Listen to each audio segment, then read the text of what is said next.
Suzuki Roshi once remarked, "If you continue this simple practice every day, you will obtain some wonderful power. Before you attain it, it is something wonderful, but after you attain it, it is nothing special." I often find myself disinclined to speak after a session of Zazen. For me, the practice of Zazen alone is sufficient. But should words be necessary, I would like to speak of the wonder of practicing Zazen. Our purpose is to perpetuate this practice indefinitely.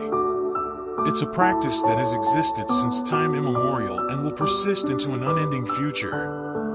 In strict terms, there's no other practice for human beings, no other way of life. Zen practice is the direct expression of our true nature.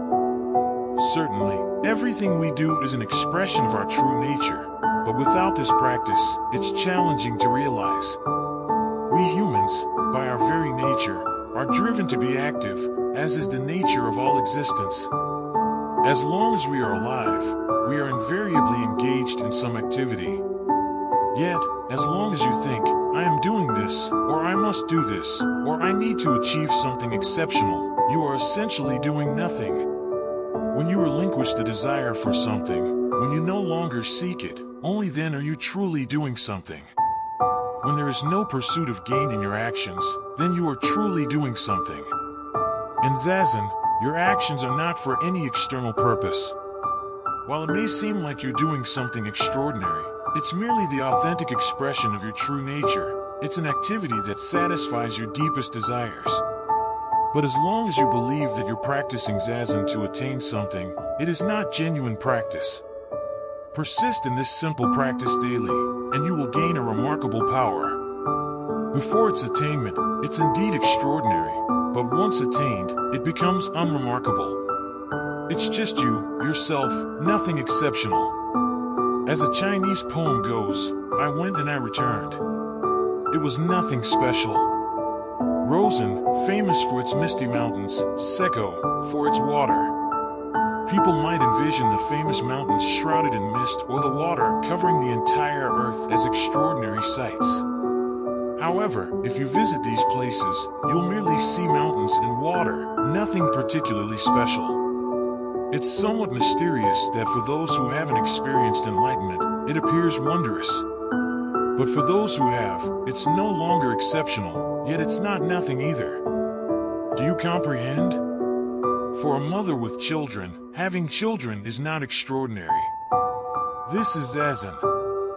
So, as you persist in this practice, you will acquire something more and more, nothing extraordinary, yet undeniably something. You might refer to it as universal nature, Buddha nature, or enlightenment. You can call it many names, but for the one who possesses it, it's neither extraordinary nor ordinary, it's both. When we manifest our true nature, we are human beings. When we don't, we become uncertain about our identity.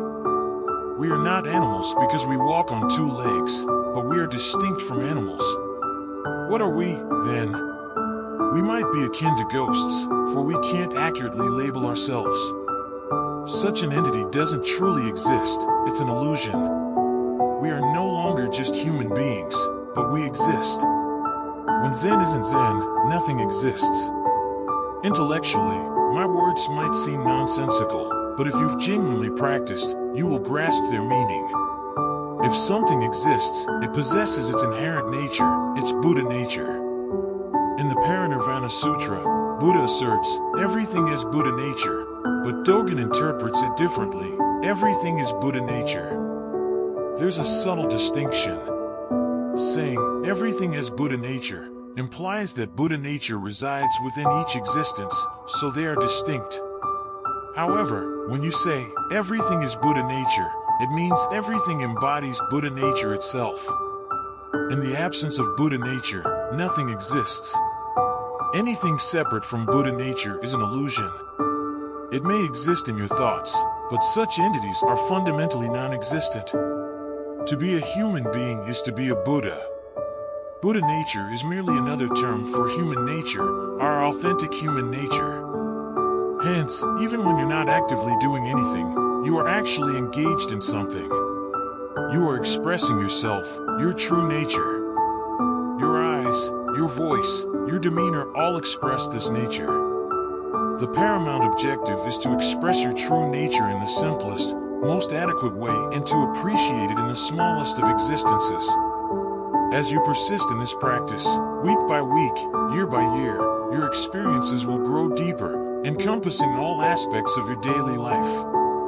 The critical point is to discard all notions of gain and duality. In other words, simply practice Zazen in a specific posture, devoid of thoughts. Sit on your cushion without expecting anything. Eventually, your authentic nature will reemerge.